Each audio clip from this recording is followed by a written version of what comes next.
Então, agradeço e vou passar a palavra para a professora Natália Aredes, que vai ser a mediadora. A professora Natália Aredes é a nossa coordenadora de graduação, e eu falo que nós somos premiados, né, Natália, em tempos de pandemia, com esses cargos, direção, coordenação, são extremamente desafiadores, mas eu, assim, sinto que na faculdade de enfermagem, acredito que isso acontece nas outras, a gente está tendo muito apoio dos docentes, dos técnicos, de grupos de estudantes, para a gente pensar e tomar decisões que são extremamente pertinentes, né, de uma forma muito comprometida e responsável. Então, agradeço já a sua disponibilidade de estar conosco, Luciana, e passo a palavra para a professora Natália. Obrigada. Obrigada, Classi. Queria, então, de novo, dar boa tarde e boas-vindas aos professores, estudantes, técnicos administrativos que estão conosco aqui nessa reunião. Agradecer muito a participação da Lu. Obrigada, Lu, por ter atendido ao nosso convite tão prontamente. A sua experiência vai ser muito importante, porque nós estamos começando agora com aquilo que vocês já fizeram, então temos uma expectativa de aprender bastante com essa experiência. Vou apresentar um pouquinho o currículo da Lu, que, além de uma amiga muito querida e minha orientadora para sempre, né? Orientador não foi, orientador é, né? Então, a Lu é minha orientadora, possui graduação, mestrado, doutorado na Escola de Enfermagem de Ribeirão Preto, na USP, na parte de Enfermagem e Saúde Pública.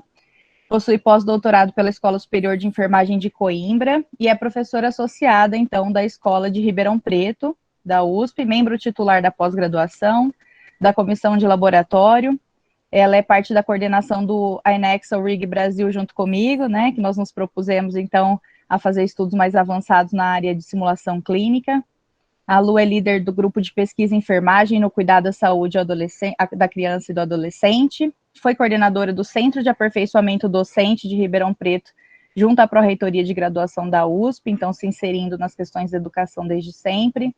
Presidente da Comissão de Graduação da Escola entre 2016 e 2018. Coordenadora e vice da Comissão Assessora ao Centro de Recursos e Apoio ao Ensino da Escola de Enfermagem de Ribeirão Preto. E bolsista Produtividade, Desenvolvimento Tecnológico e Extensão Inovadora do CNPq nível 1. A Lu, então, tem experiência na área de enfermagem neonatal, com ênfase em prematuridade, educação em saúde, desenvolvimento, validação e avaliação de tecnologias educacionais digitais e simulação clínica. Lu, antes de a gente começar, eu queria ver se é possível, se você autoriza a gente fazer a gravação, né? A gente começou com ela, mas eu queria verificar se é possível. Sim? E aos colegas também, no mesmo formato que fizemos de manhã. Se alguém tiver alguma objeção, alguma coisa que gostaria de falar ou colocar no chat. Então é isso. Lu, acha que dá certo da gente fazer naquele formato que a gente conversou, uns 50 minutos, depois abrir mais uns 10 minutos para debate? Perfeito. Vou correr um pouquinho mais no início para ter tempo da gente conversar melhor. Tá, mas se passar um pouquinho não tem problema, porque a próxima reunião eu que vou conduzir, então a gente dá um shiftzinho para frente, não tem problema. Obrigada, Lu. Tomara que...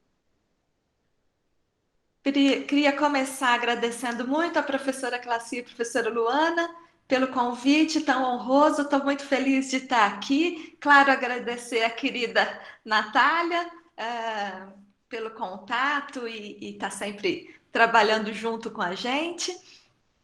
E, claro, agradecer a presença distante, mas de vocês todos. Tomara que todos estejam muito bem. Eu vou compartilhar a minha tela, e aí vocês me falam se está tudo ok, se está aparecendo aí.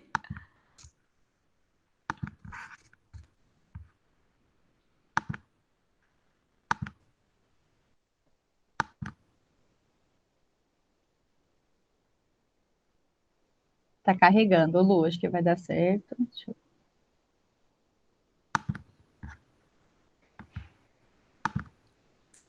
Os slides estão aí? Já aparece para a gente, sim. E é muito legal, né, a gente conversar sobre a tecnologia e é ela que nos une agora, por exemplo. Então, a gente vai trabalhar, você já tem a ideia, então, do ensino remoto, que não é EAD, não é o online, e a gente vai partir desse princípio já, então. Bom, o convite foi para que eu trouxesse um pouquinho do que a gente tem experienciado, né, na escola de enfermagem, aí, no uso das tecnologias, e, claro, fazendo um recorte para esse momento ímpar que a gente está vivendo aí de pandemia e que tem deixado a gente um tanto sem chão em todos os setores da nossa vida, mas com muita esperança. E principalmente com a certeza de que tudo vai passar. Né? O que a gente não gostaria é que no passar disso tudo a gente voltasse a ser o que era. Né? A gente quer que a gente volte diferente, que volte melhor do que a gente entrou, do que nós estávamos lá em março, não é?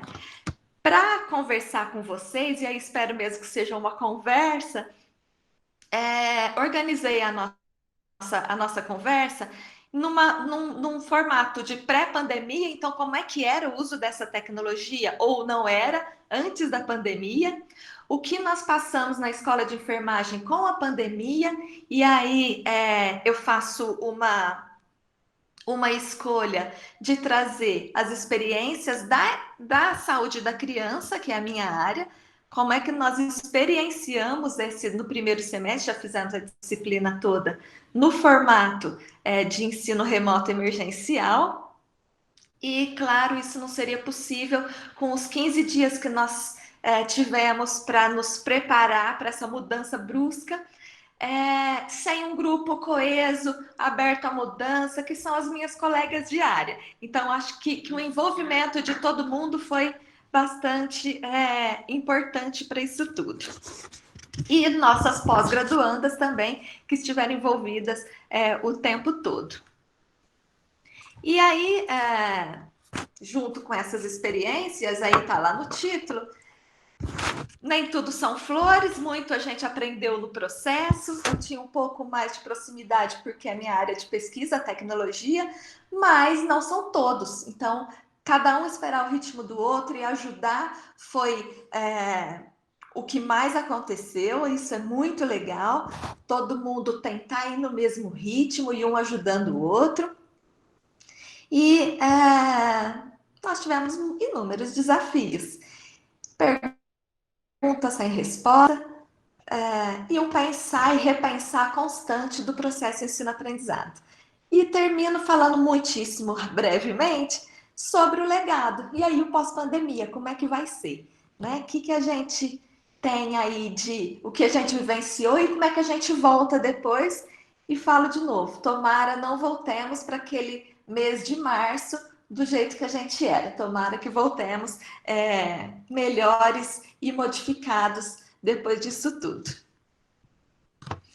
Bem, mas antes ainda da pandemia, né, nós já tínhamos alunos diferentes e eles gritavam por novas tecnologias e por novas formas de aprender.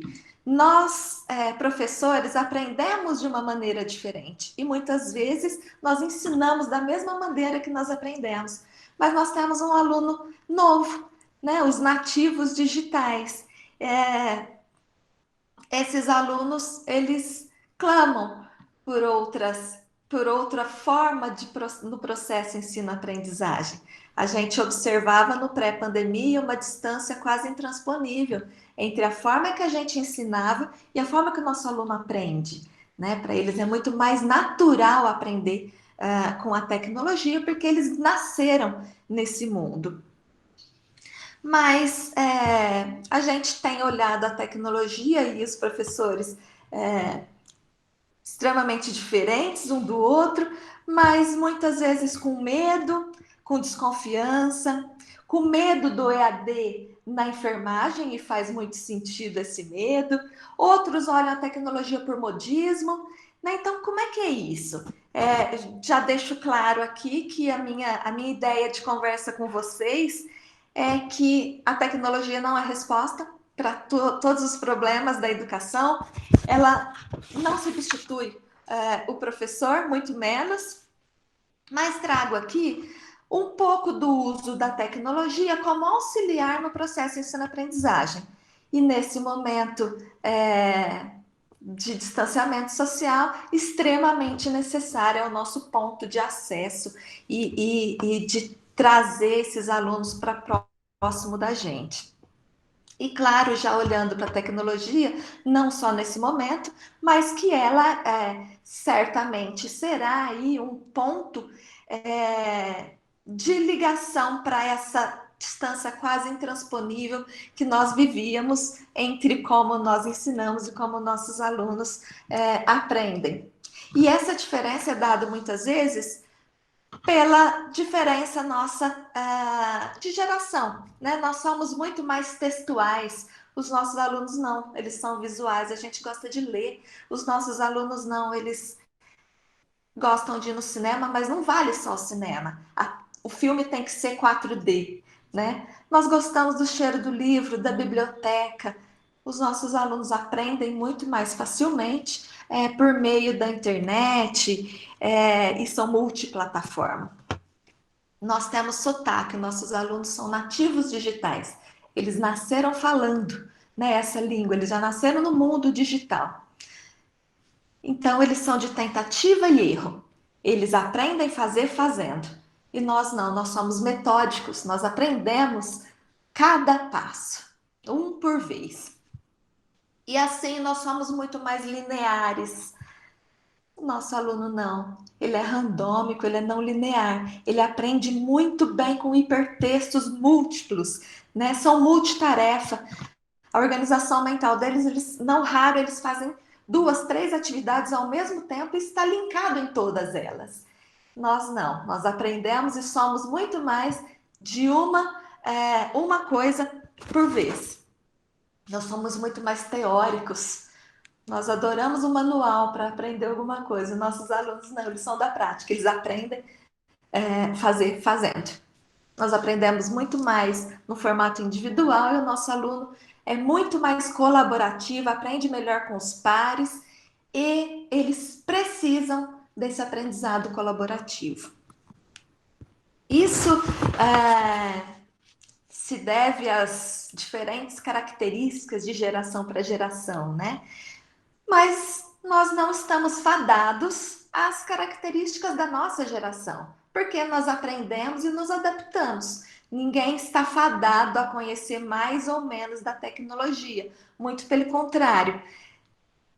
Surgiu assim um conceito que é do saber digital. Então, quanto é que eu estou imerso, quanto é que eu preciso, quanto é que eu aprendo com essa tecnologia para utilizar? Muito mais do que olhar as características de cada geração.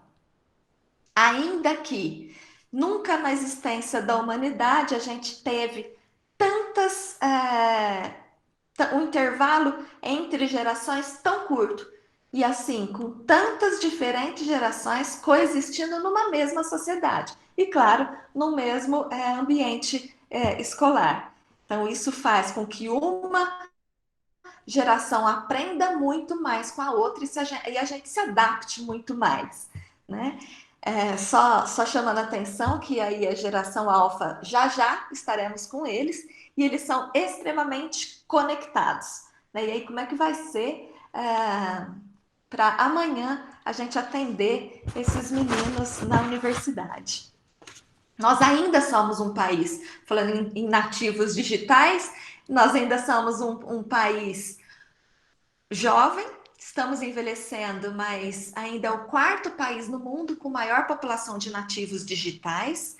Isso se faz com que seja mais urgente a nossa mudança de olhar para as tecnologias com outros olhos, com muito mais naturalidade. Nós temos um número enorme de nativos digitais e eles ficam em média, ficavam antes da pandemia quase 4 horas por dia na internet, né? Isso quer dizer alguma coisa para a gente. Mas independente de nós sermos nativos digitais ou termos sotaque, sermos imigrantes digitais, né?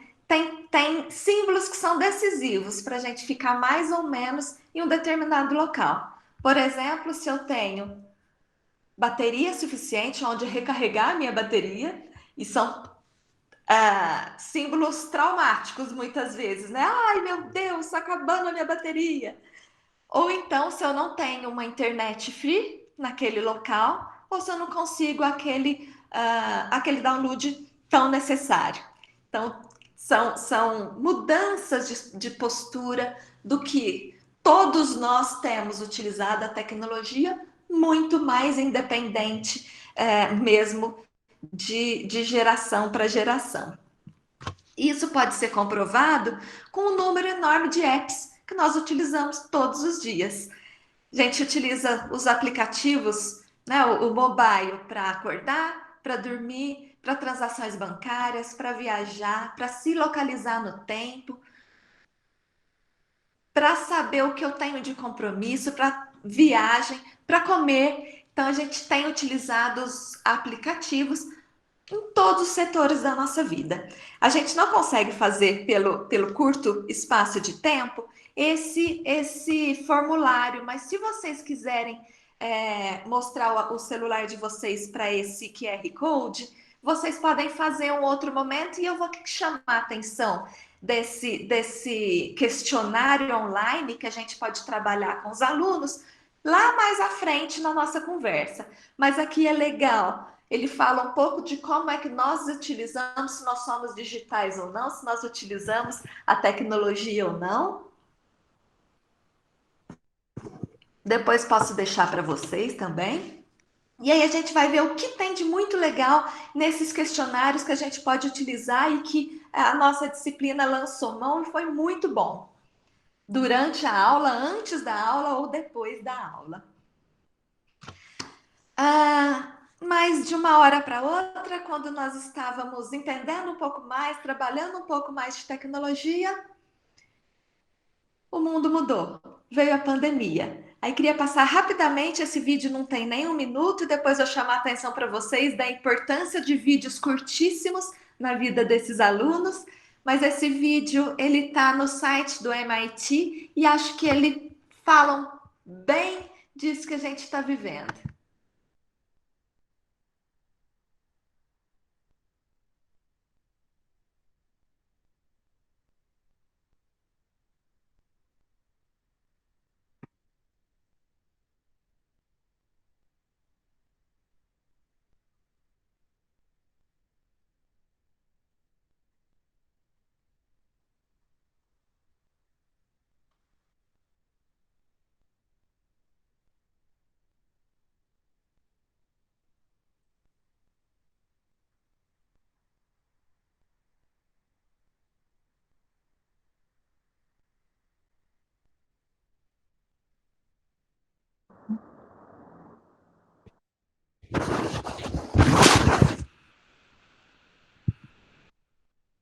Então, de um dia para o outro, praticamente, as nossas salas de aula se tornaram assim, vazias, e nós fomos instigados,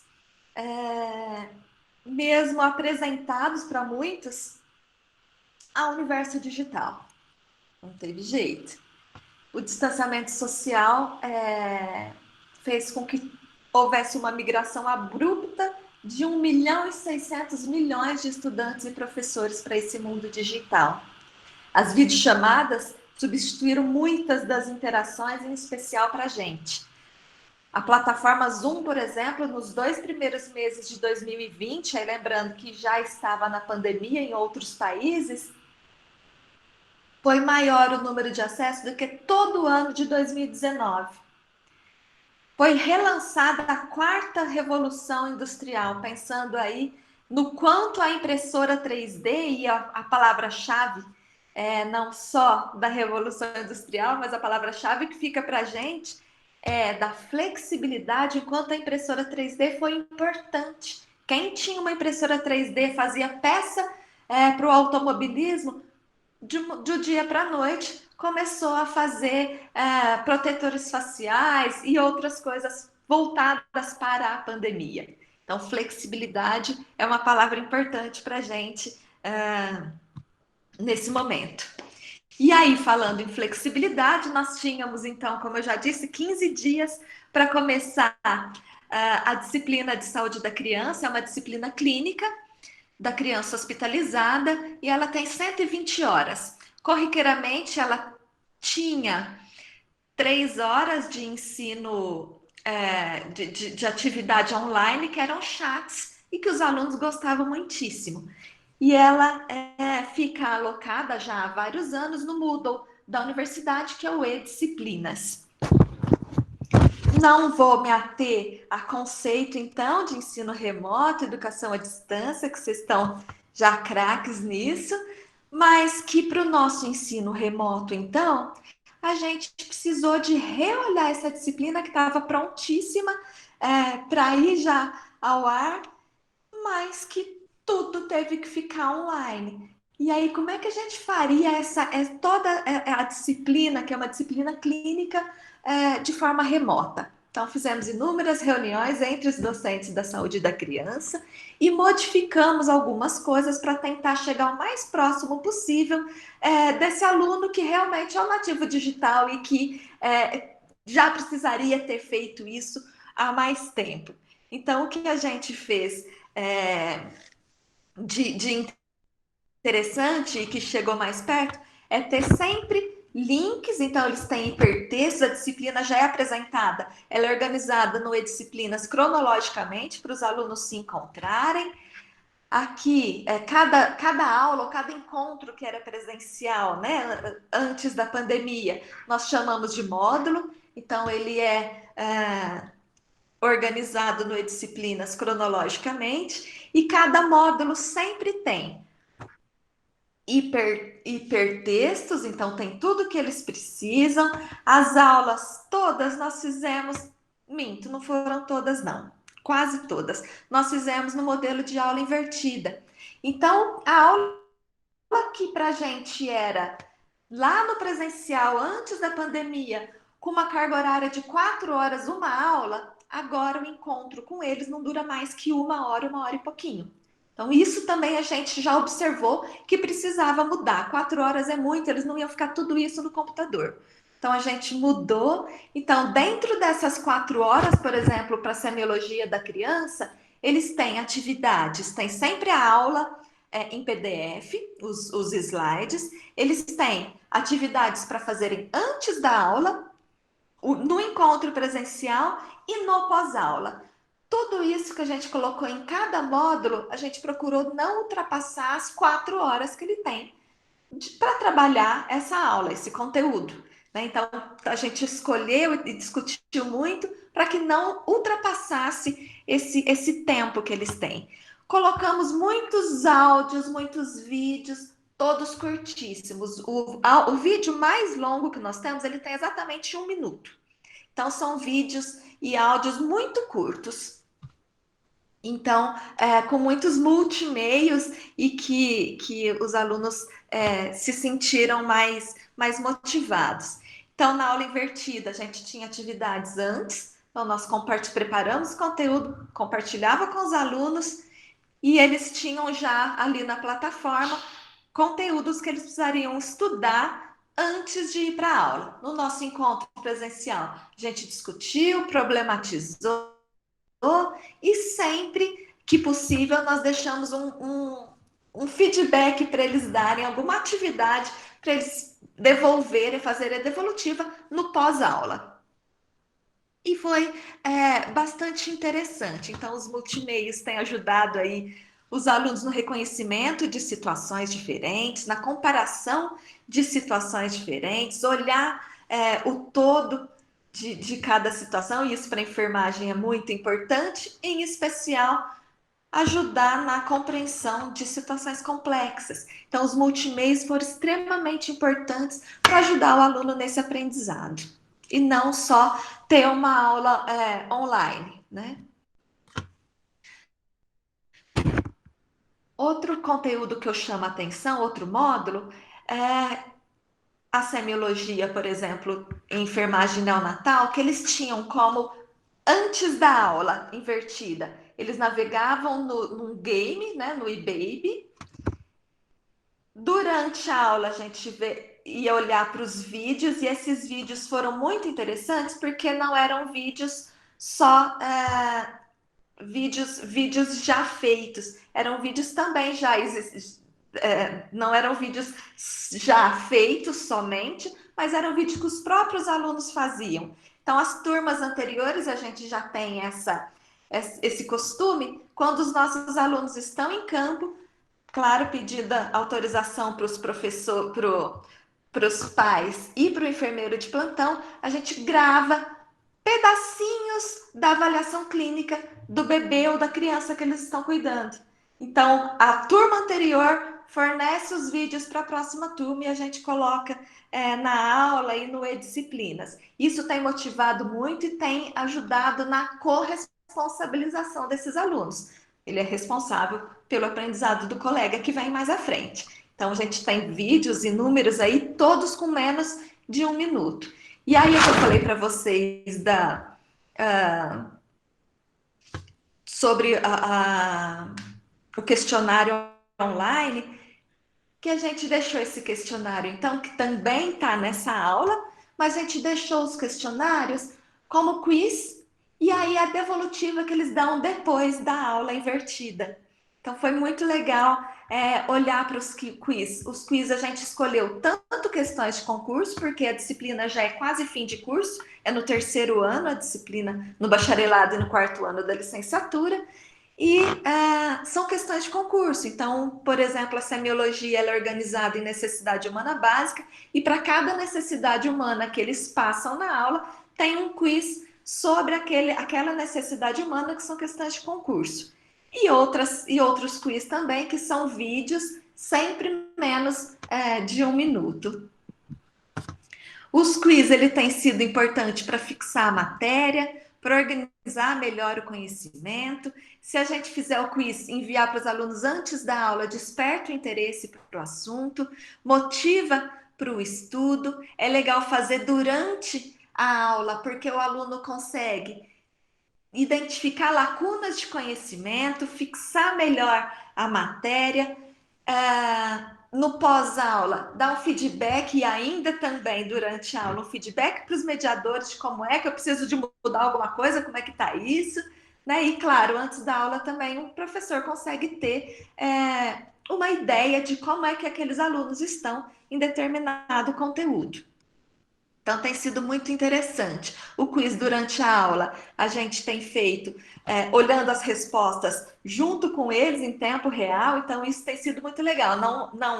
Não aparece nome de aluno nenhum, mas a porcentagem nas pizzas de quanto é que eles estão acertando e errando, isso tem sido um grande motivador, tem sido muito legal. Trouxe para vocês a maioria absoluta desses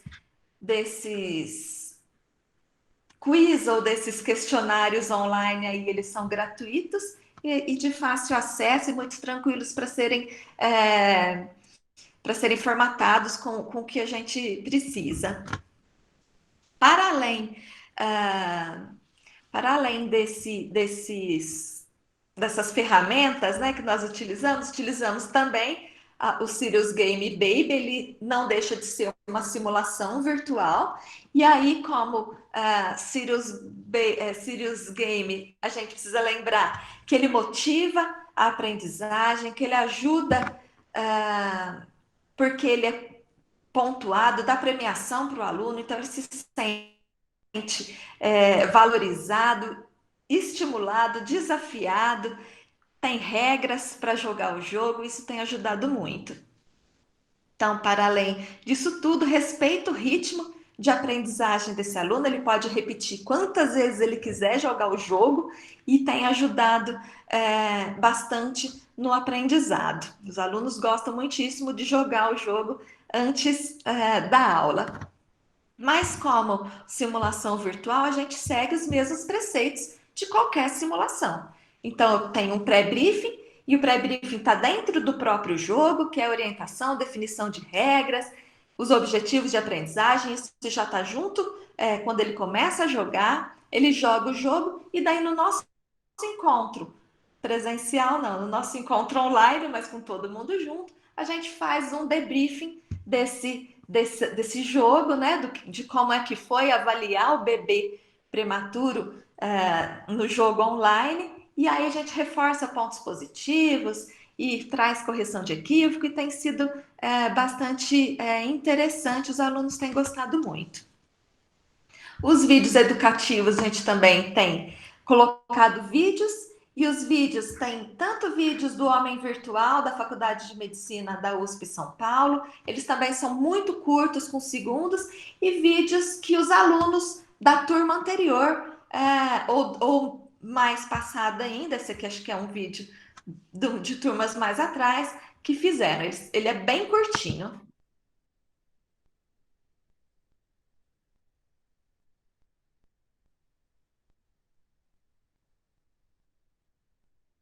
Ele tem nem 9 segundos de duração para mostrar o reflexo. Isso ajuda o aluno do que ficar só teorizando, sem imaginar, sem saber do que é que se trata. Então, tem ajudado bastante os alunos na aprendizagem. Para além disso, em outros conteúdos, em outros módulos, a gente tem trazido cartilhas, folders, e que tem ajudado também nesse conteúdo, sempre pensando em não ultrapassar as 4 horas que ele tem para esse conteúdo. Então, é sempre olhado quanto é que esse aluno gastaria de tempo, né? Quanto tempo ele leva aí de investimento para leitura e para digerir todo esse conhecimento. A gente tem ainda um Serious Game diferente, que é para família, e aí os alunos gostam muito, porque a gente fala, ó, já vai vendo o que é que a família vai perguntar, o que ela tem dúvida, mais à frente, quando vocês forem para o hospital. Para além dessas ferramentas, a gente tem usado o chat, que já não era surpresa, né? Já não era novo para a gente, mas que os alunos gostam muitíssimo. O chat sempre tem um material de apoio, eles precisam de ir para as sessões de chat já tendo lido alguma coisa sobre o assunto, e é legal porque a Escola de Enfermagem fez, um tempo atrás, um e-book. Então, dentre os capítulos do e-book, tem um que é de avaliação da mamada, que é o conteúdo do chat. Então, eles leem esse capítulo da avaliação da mamada para irem para o chat. O chat dura 45 minutos, eles sabem que eles precisam de saber o conteúdo para depois ir. Nunca mais que 10 alunos por sessão, e a gente repete várias sessões para todo mundo conseguir conversar e etc., sem tumultuar as falas e dúvidas que vão surgindo. A gente tem outro chat, que também já não é novidade, nós começamos com chat de sondagem, e os alunos gostam muito. O chat de sondagem, a gente tem um número maior de textos de apoio que eles precisam ler antes para ir para o chat. Então, a gente pede que cada aluno leia pelo menos dois desses textos.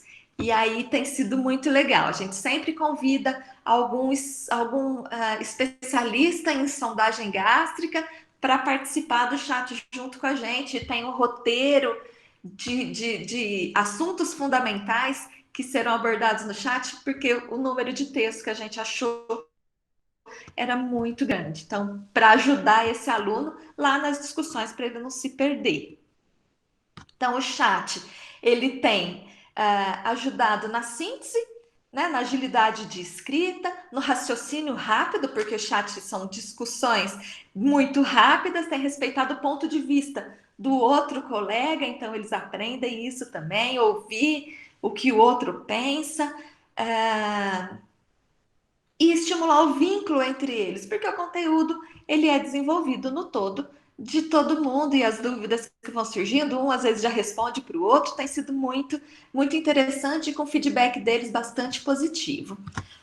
O fórum a gente lançou esse ano também para discutir a organização da assistência em unidade pediátrica e neonatal. Nós criamos 6 casos clínicos e tem uma orientação de como proceder aí no fórum, como eles fariam, e aí cada aluno responde 2 fóruns e os professores vão discutindo junto cada uma dessas do que os alunos trazem. O fórum ele tem sido legal porque ele desenvolve a habilidade de comunicação diferente do chat, que é muito rápido.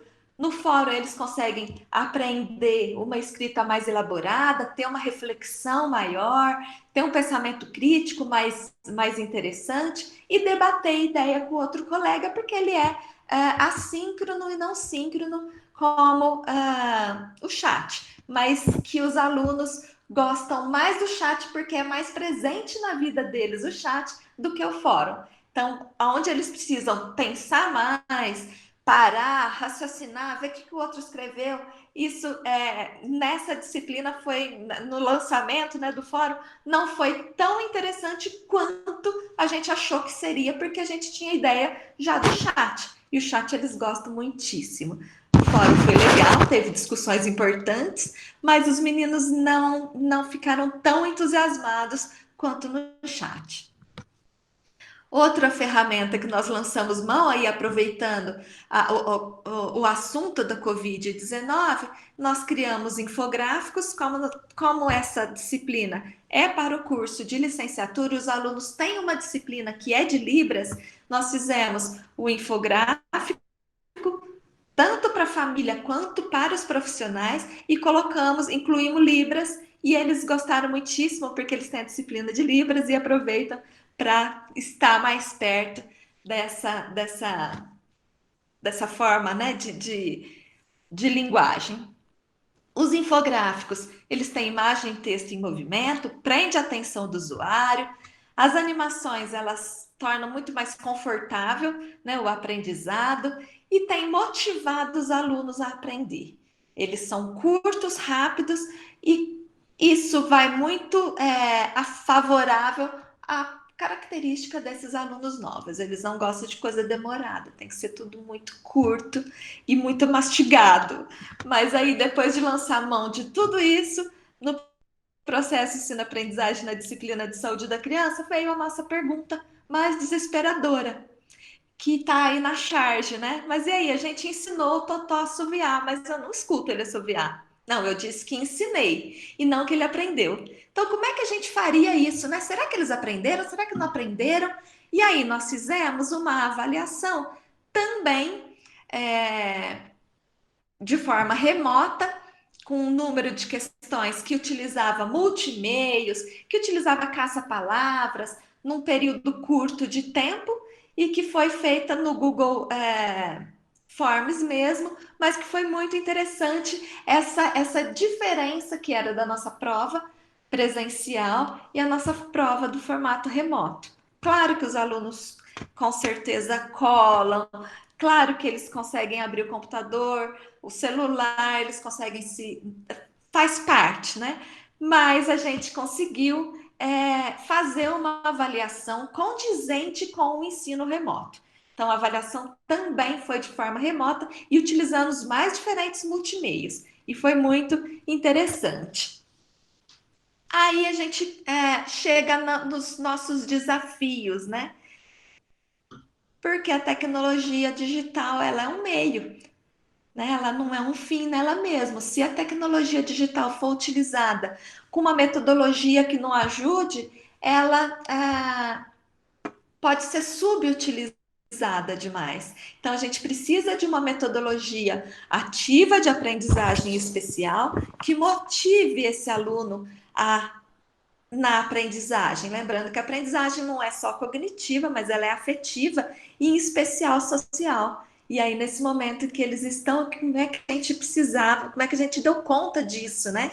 Então, um dos desafios foi conversar muito com esses alunos a cada encontro nosso no Google Meet. Para cada conteúdo, a gente guardava um espaço no início para conversar com eles, como eles estavam, como a família estava, o que eles tinham de dificuldade,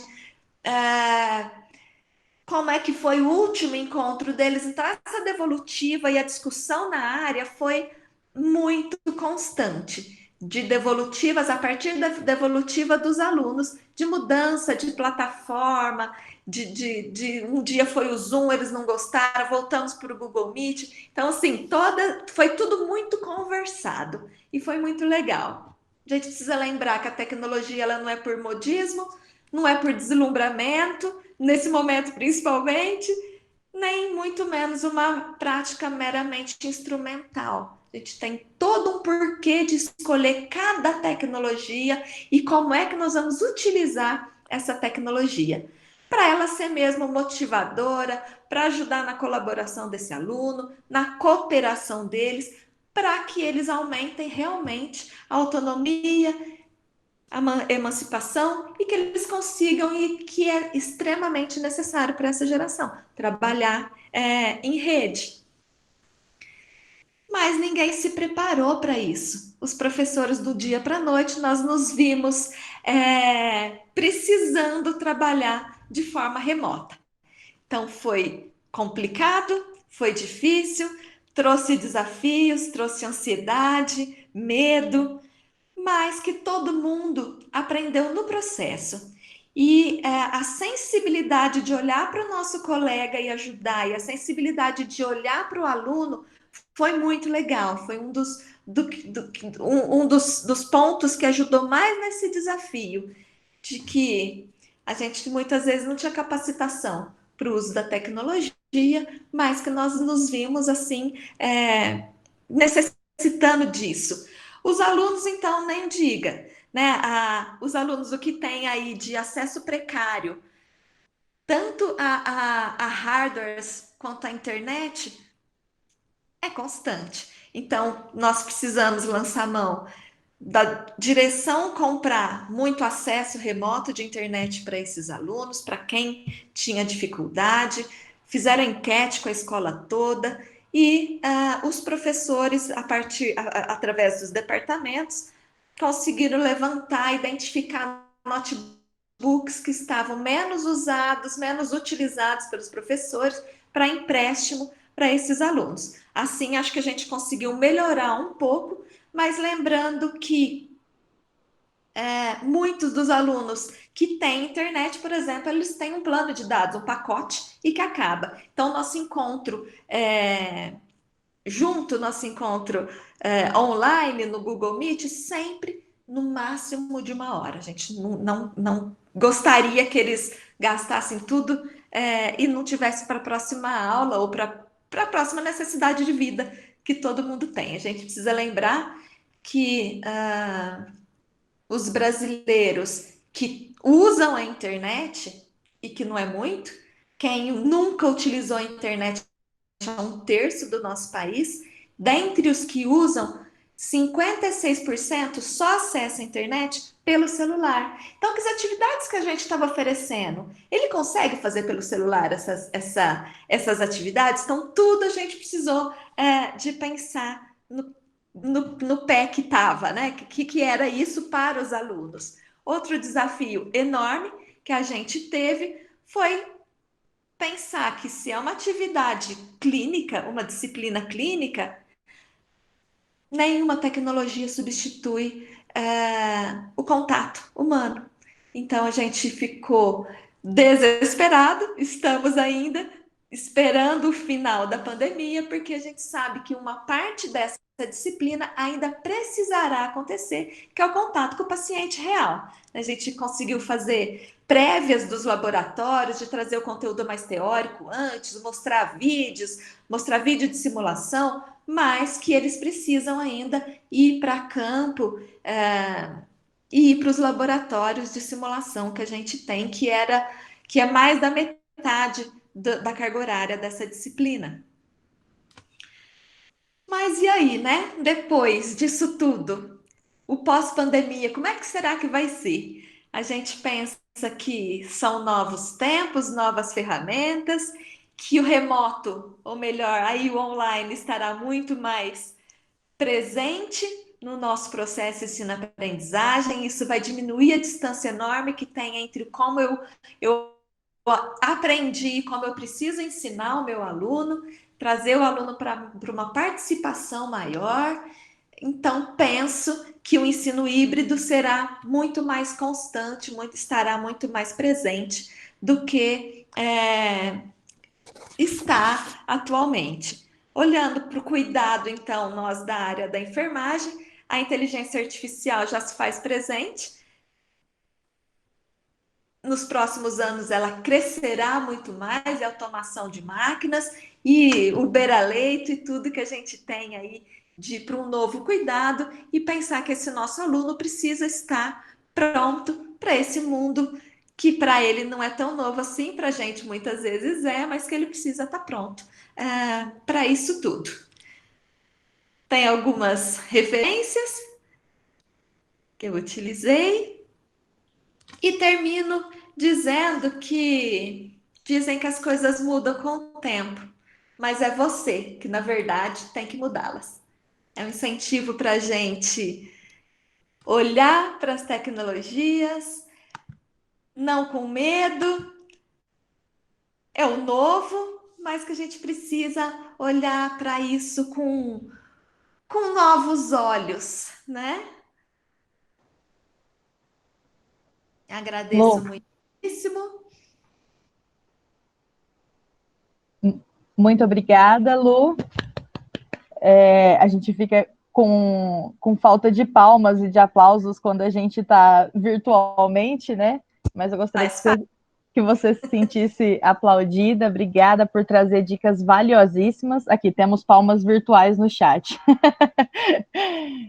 Muito obrigada por você trazer, chamar atenção, né, Lu, para as possibilidades que nós temos, diferentes estratégias. Você fez uma fala, a gente tinha até conversado sobre isso, né, que a disciplina de saúde da criança, até pela expertise que você tem de desenvolvimento das tecnologias, né, do trabalho que os orientandos sempre fizeram, a gente foi construindo aí um repositório de materiais online, né, e que estão sendo utilizados largamente nesse momento. Então, essa foi um benefício. Imagino que na escola, em outras disciplinas, tenha tido mais dificuldade por não ter essa inserção, né? E que aí foi aquilo que você falou da construção juntos, e é isso que a gente conversou um pouco hoje de manhã, do quanto que nós temos que nos ajudar para caminhar juntos, né, nesse desafio tão grande que temos aí pela frente. Você traz dicas valiosíssimas, muito obrigada, sobre a questão do tempo das aulas, a gente tem discutido muito isso, para não ficar cansativo para os estudantes, ter oportunidade de discussão. Você chamou atenção para a questão do tempo, duração dos vídeos, né? E apesar de nós não sermos nativos digitais, né, os professores todos, sempre tem, a gente vai ficando ao longo do tempo na era da informação, um pouco cansados se os vídeos são muito longos, mesmo que eles sejam curtos. Eu já me peguei, às vezes, com birra de vídeos de 4 minutos. Falei, Natália, pelo amor de Deus, são 4 minutos. E aí você traz essa questão que é muito importante para a comunicação. Foi muito bacana que você já fez uma parte que nós vamos fazer uma discussão posterior, Lu, da questão das estratégias síncronas e assíncronas, né, do chat, do fórum, e que os professores vão fazer essa imersão cada vez mais agora, para a gente lançar a mão do uso. E eu estava pegando aqui algumas perguntas no chat, e aí eu gostaria que os professores também se inscrevessem, se alguém tiver alguma fala, mas já vou começar com a pergunta do professor Douglas, que ele ficou curioso com relação ao tamanho das turmas, né? Que a Lu, você até comentou da questão do chat, né, Lu, de fazer sessões de 12 estudantes, imagino que tem a ver com a participação ativa. Se você puder falar um pouquinho dos tamanhos das turmas com quais vocês trabalharam nos diferentes momentos. Legal. A disciplina nós oferecemos 2 vezes a cada semestre, porque no primeiro semestre a turma da licenciatura são 50 alunos, mas como nós oferecemos 2 vezes a mesma disciplina no primeiro semestre, são 2 disciplinas de 25 alunos. Então, quando a gente divide esses alunos, por exemplo, no chat, ficam 9, às vezes 12, quanto muito, mas sempre com menos alunos, porque a gente tenta manter sempre menos que 10. Né? Acaba, às vezes, juntando 12, porque tem um especialista no assunto, tem os docentes que querem participar também, mas os alunos, a gente procura não trazer mais 10. Bacana. E da turma do bacharelado, que é agora segundo semestre, são 80 alunos. A gente faz 2 disciplinas de 40. E aí tudo é picado muito mais vezes. A gente precisa de dividir, de redividir essa turma muito mais vezes, né? Aí são 8 turmas de 10 aproximadamente, né, Lu? É que são 2 disciplinas separadas, né? Então são 4 turmas de 10, depois faz a disciplina de novo. Uhum. E o professor Rafael também perguntou do quiz, né? Acho que a hora que você falou do quiz, todo mundo brilhou os olhos aqui. E aí você mostrou várias possibilidades. Então, geralmente a gente conhece o Kahoot, já utiliza, mas você mostrou outros aplicativos, outras possibilidades, e pelo que eu entendi, são gratuitas também, né? Que aí expande bastante Sim. As possibilidades. E aí o Rafael, ele pergunta como que é o uso do quiz na aula, na síncrona, né? Como é que funciona essa dinâmica? Se você puder falar um pouquinho mais. Tem sido super legal, porque, por exemplo, a cada fim por exemplo, na minha aula que é de avaliação clínica do bebê prematuro, e aí é dividida por necessidade humana básica. Para cada fim de necessidade, para eu entrar na próxima necessidade humana básica, para a gente discutir a próxima, tem um quiz. Então, tem sobre aquele conteúdo daquela necessidade. Então, os alunos todos param, ai meu Deus, o que é? Então, tem motivado muitos alunos, eles ficam desesperados para responder, e aí eu já abro na tela, né, quando era presencial, já abria lá na frente as pizzas, e aqui a gente, como está compartilhando tela, eles olham também as pizzas, se estão acertando, se estão errando, e tem sido muito, muito interessante. Os alunos, nossa, isso aí, nossa, eu não acredito que eu errei. Eu pensei que era tal coisa. Então, a gente também serve de um termômetro para o professor também, né? Se eu tenho que mudar a estratégia, se eu tenho que retomar algum ponto que ficou. E aí, acho que isso traz um aspecto interessante, né, Lu, que é do ser movente, né, da aula não ficar monótona. Uma professora até estava comentando que, às vezes, porque a gente fala, aí das câmeras estão desligadas, a gente está olhando para si próprio, ou para uma apresentação de slides, você começa a ficar um pouco, e aí esse tipo de atividade dentro da atividade síncrona dá uma mobilidade, né? A professora Karina Machado Siqueira, que está comigo na coordenação, fez uma pergunta aqui, primeiro elogiando, aliás, vários elogios e agradecimentos da sua fala, Lu, muito obrigada mais uma vez, sobre se havia uma programação de tempo de resposta no chat, no fórum, alguns acordos, né? A Karina falou aqui da ansiedade de respostas do professor, e eu fico entendendo que é justamente quando você está no chat, faz uma pergunta e espera ansiosamente por alguma resposta com medo de ela não vir, né? Muito boa a pergunta. A gente tem feito, no primeiro dia, no dia da apresentação da disciplina, a gente tem feito um contrato com eles de prazos, e tudo isso em cada módulo é muito bem especificado, porque, claro, os alunos no dia da apresentação da disciplina, eles estão extremamente ansiosos, né? Então, eles não guardam muito do que a gente discute lá. Então, a cada módulo a gente escreve, por exemplo, o chat é síncrono, então eles já estão escrevendo, a gente está discutindo ali, mas, por exemplo, o fórum, nós demos 2 dias, não foi o suficiente, porque no primeiro dia simplesmente não entrou nenhum aluno, ninguém deu devolutiva, falou, meu Deus, erramos a estratégia. Mas aí no segundo dia eles começaram a escrever, e conforme a gente ia dando a devolutiva para eles, eles iam escrevendo muito mais. Então a gente deu mais um dia, ficou 3 dias para o fórum, diferente do que a gente tinha acordado de início. Então, acho que essa coisa da flexibilidade é bastante importante, né? Porque a gente vai olhando o ritmo dos alunos, e é legal o remoto, porque você consegue modificar isso muito rapidamente para eles. Eu queria só complementar, tudo bem, Luciana? Abrir a minha câmera para você me ver também, porque tá boa. Todo mundo, né, oculto. Então, eu queria saber um pouquinho sobre essa questão das atividades síncronas, né? A gente fica um pouco ansioso, com medo de não dar certo, e a gente até já conversou, né, com os colegas no NDE sobre a importância de mesclar atividades síncronas com assíncronas.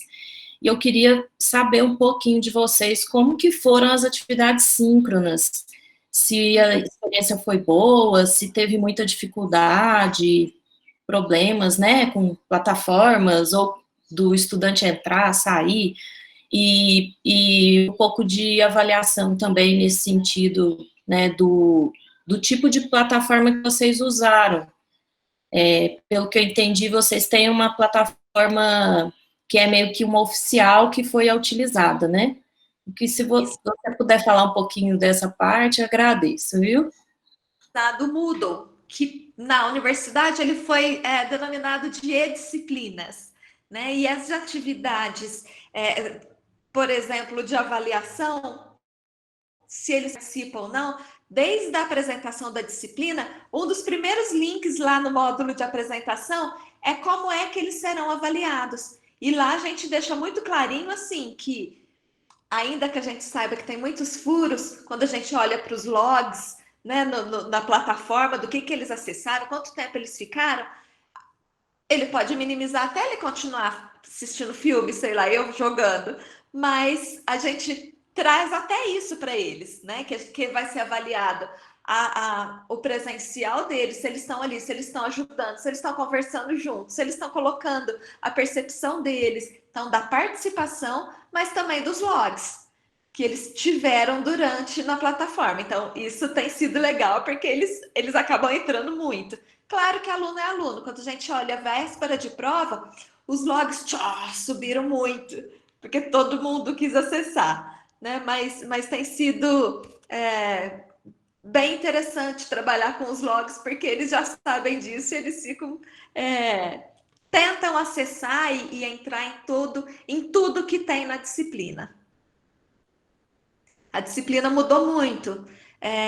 A Taíla, eu vi ela entrando, já participou da disciplina, a Natália já participou da disciplina, me perdoe se faltou alguém aí que já esteve na disciplina. Ela tem se modificado muito nesses anos todos, mas as meninas também são responsáveis por essas mudanças que a disciplina teve, e é muito legal que a primeira vez que nós fizemos o chat, há 10 anos atrás, ainda era o Teleduc. E aí fui eu e uma colega, deu o que fazer para a gente convencer todo mundo de começar com coisas online. E aí fomos para o Teleduc, nós duas, com a cara e a coragem, sem ter lido muito sobre... Mas a gente achou que ia aprender no processo e foi muito legal aprender no processo. Mas o primeiro tombo que nós levamos enorme. O Teleduc não tinha capacidade de ficar 10 pessoas online. Todo mundo ficava caindo. Então, assim, terminou o chat com nós duas chorando. Falamos, não vamos desistir, de jeito nenhum. Mas terminou aquele dia a gente chorando. Falamos, nossa, o que nós vamos falar agora? Docentes novas. E foi muito legal, porque o chat, antes da pandemia, era a atividade, assim, que na avaliação da disciplina que eles fazem ao final, é o que eles mais falam bem, é o que eles mais gostam.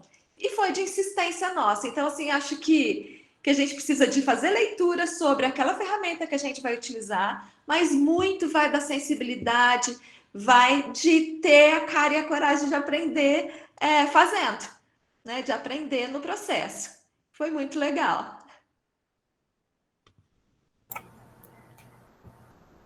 Posso perguntar, Natália? Vai lá, Virginia, ia te chamar.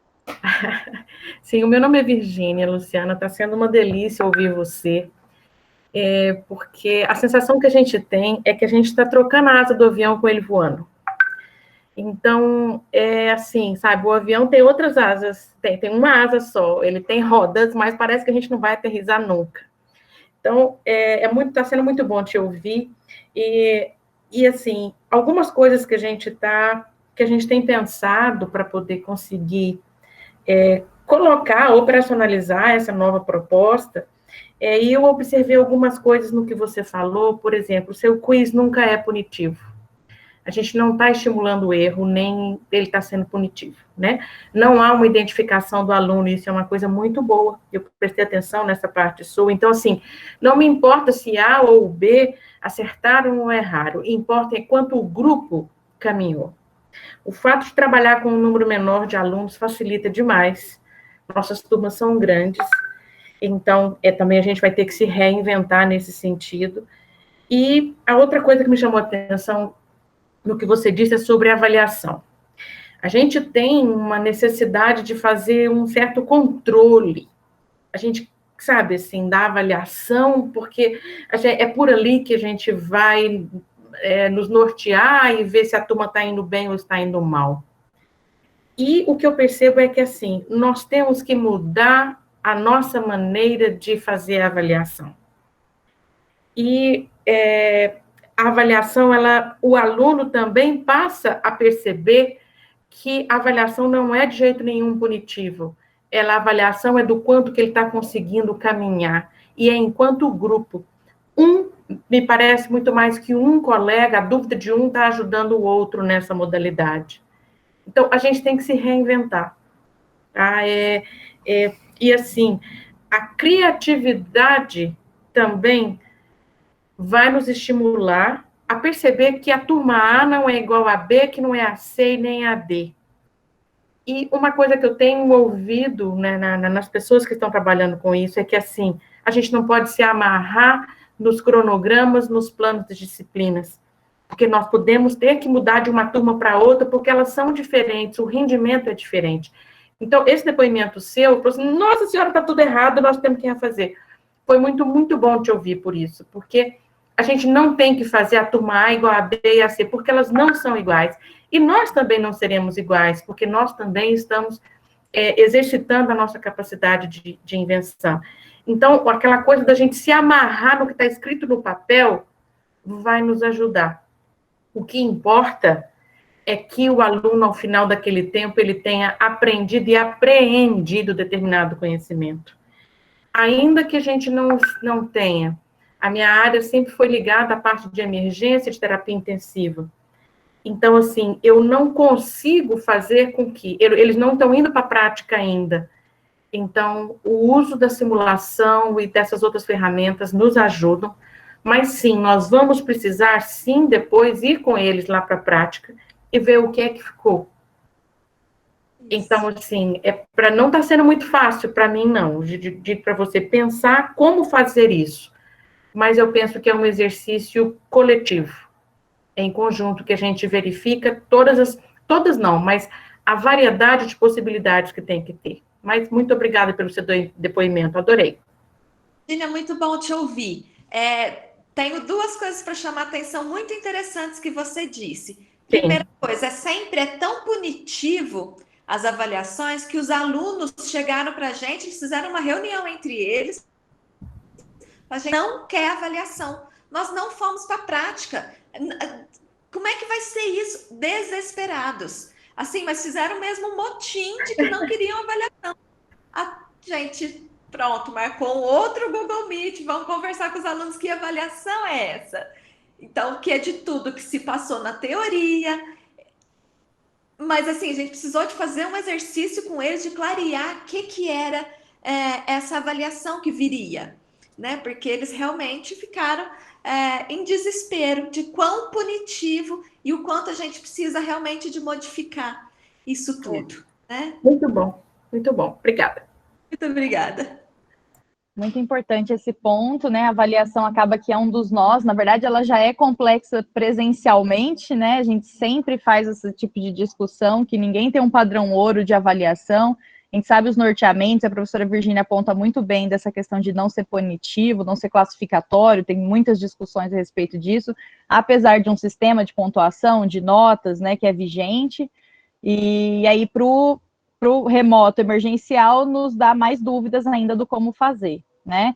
Acho que a Lu tinha até comentado sobre um guia, né, Lu, que vocês fizeram para orientar os estudantes se caísse conexão. Se você puder falar um pouquinho, e aí eu já faço a pergunta da Marineide em seguida. Legal.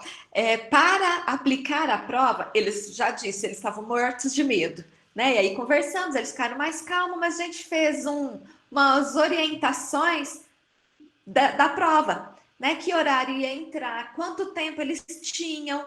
A gente procurou não fazer tempo para cada questão. A gente achou que ia ser punitivo também, de que, claro, que ajuda para a gente eles não trocarem informações pelo WhatsApp, por exemplo, mas que não era ideia nesse momento, né? Então, a gente procurou fazer isso numa forma mais interessante para ele, de ter essa tranquilidade de fazer as questões. Então, nas nossas orientações, tinha desde isso, se eu fechar a página sem querer, eu vou perder tudo, como é que faz? E se cair a conexão da internet, como é que faz? Teve uma aluna ainda que tivesse as orientações, ela mandou, como a turma é vespertino e noturno, a prova ia até às 10 da noite. Ela mandou às 10h04 e o sistema estava fechado. Aí ela perdeu. Já estava acordado, que era até às 10, e ela perdeu isso. O importante foi a gente discutir com ela e conversar, olha,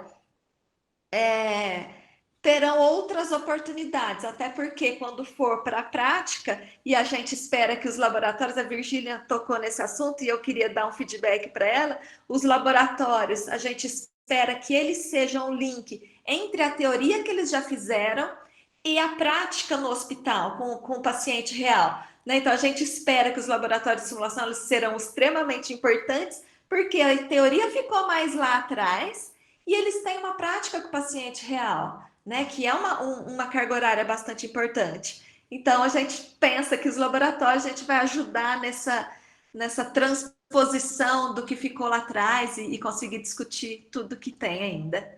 Lu, e você já acaba começando a resposta da pergunta da Marineide, talvez, imagino. Marineide é uma estudante nossa, ela traz uma pontuação muito importante, que nós temos discutido no âmbito de professores e estudantes em diversas reuniões, que é a questão de transpor a teoria para a prática no momento em que ela for possível e que é algo que nós não temos nem previsão, né? A gente falava um pouco disso antes de começar essa reunião. Então, o fato de dar a parte teórica agora e o componente teórico do teórico prático e a volta para o contato com o paciente real, com o serviço de saúde, as equipes, né, de profissionais de saúde, só nesse retorno quando o coronavírus der trégua. Então, como é que você vê, como é que foram as discussões nesse sentido do distanciamento e dos desafios que isso pode trazer? Isso vai ser um super desafio. Aproveito para agradecer a pergunta e para dizer que eu fiquei muito feliz quando a Natália disse que os alunos também estariam. Desculpa, esqueci de dar uma boa tarde especial para vocês. Os alunos são importantes para estar nesse momento junto de discussão, né, de como é que vai ser formatado o processo de ensino-aprendizagem, que vocês têm tudo a ver com isso. Mas olhando para o que é que foi e a distância, ela é uma distância enorme, né? Os nossos alunos fizeram o primeiro semestre e, muito possivelmente, a gente estava agendando, pensando que eles teriam a prática disso lá em janeiro de 2021. A gente nem sabe se dará para janeiro eles já estarem no HC Criança. Então, a gente pensa que com os laboratórios, aumentamos o número de laboratórios, diminuímos a carga horária teórica para aumentar o número de laboratórios, porque a gente espera que os laboratórios façam o link entre a teoria que já foi e a prática. E aí lança a mão de tudo que for necessário para que o aluno se sinta o mais seguro possível para o cuidado do paciente real, né? Não sei se era isso que ela perguntou. Eu fui lá atrás e me perdi. Perfeito, Lu. Acho que era exatamente isso, mas se a Marineide quiser complementar ou se alguém quiser abrir o microfone, acho que nós não temos mais inscrições. Alguém tem mais alguma pergunta? Ou a Marineide acho que esclareceu, se puder colocar aqui no chat. Mas eu acho que é bem nesse sentido, né, Lu? As discussões têm sido sempre assim, de mitigar os desafios, os potenciais desafios e como que a gente consegue se articular, dado esse contexto, para fazer o melhor, né? E aí sempre fica perpassando essas questões. Vocês, então, puxaram uma parte, né, e deixaram um tanto dos laboratórios. Essa está sendo uma das ponderações que temos feito também, pensando nesse link. A Marinês claro, abriu o microfone aqui. Oi, Lu, perdão. pode falar. Posso falar? Posso? Boa tarde.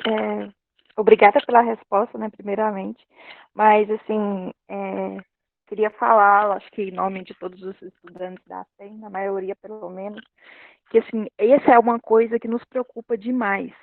Porque, assim, tem disciplinas, por exemplo, como clínica, que a gente estuda a teoria e já vai para a prática, simultaneamente, né? Então, assim, a gente fica tão preocupado em estudar toda a teoria agora e a gente não ter ideia de quando a gente vai para a prática, e a gente tem muito medo disso dar mais trabalho e mais dificuldade, tanto para a gente como para os professores, né? Então, assim, essa eu acho que é uma preocupação geral. Que eu acho que assim, eu não sei se tem como você sintetizar isso, né? Porque também você não sabe quando a gente vai voltar, né? Então, mas isso é uma preocupação, é isso.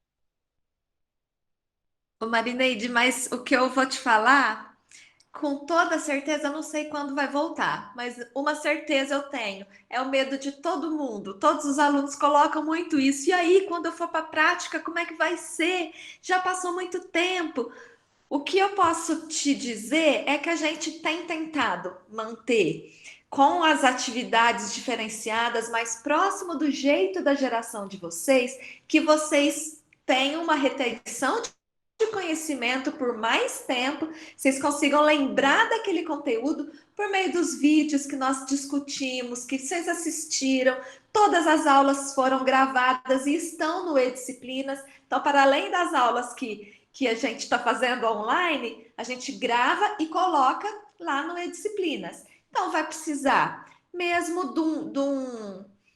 de uma ajuda de vocês e mesmo de se responsabilizar pela aprendizagem mais à frente, de retomar esses conteúdos.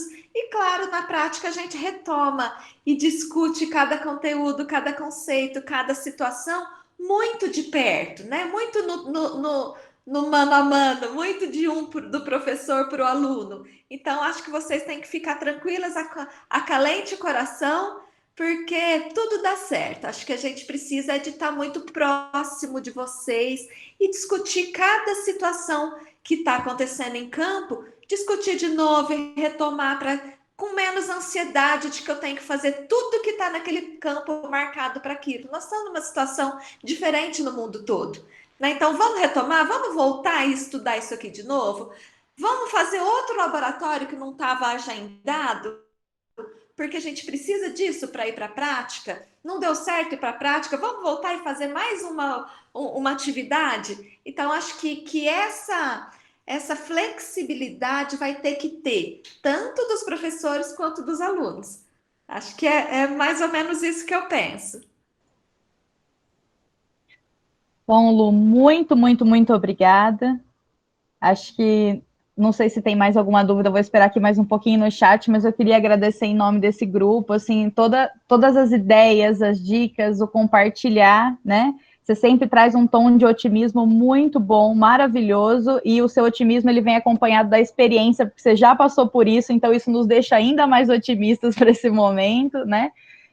De entender os desafios, que serão muitos, estão acontecendo, né? É muito difícil tomar decisões nesse momento, vocês passaram por isso também e continuarão passando, a gente estava falando sobre esse prorrogar da prática e tudo, mas que juntos e trocando experiências, e estudantes e professores e de outras universidades juntos, a gente consegue pensar estratégias criativas, você traz muito isso, a variedade das possibilidades, né? E a professora Virgínia coloca muito bem essa questão que a gente faz também do caminhar juntos. Então, vamos um pouco, faz uma parte de transição, adaptação, você mostrou os gráficos, o quanto que avançou, assim, número de acessos e reuniões, o tanto de reuniões que nós temos feito no ambiente online, já estamos ficando especialistas, só precisamos de um jeito de fazer palmas aqui mais eficaz nos nossos sistemas de reunião, mas a gente tem conseguido respeitar as questões de horário de entrada, de saída, posicionamento do outro, colocar num chat. Então, essas questões que a gente tem sido expostas desde março nos trazem algum subsídio já para avançar nesse momento. Então, queria muito agradecer a sua presença, brilhante, como sempre, em nome do nosso grupo, da nossa equipe, que tem se empenhado tanto em discutir educação, o que é um grande deleite, né, para a gente que gosta muito dessa área, e eu estou muito feliz de você estar aqui. Muito obrigada. A tia, eu que agradeço muitíssimo, o grupo super bom, participante, do que precisarem, do que eu puder ajudar, contem comigo. Um abraço muito grande, estejam bem e em segurança. Obrigada, Lu. Tchau, tchau. Até a próxima.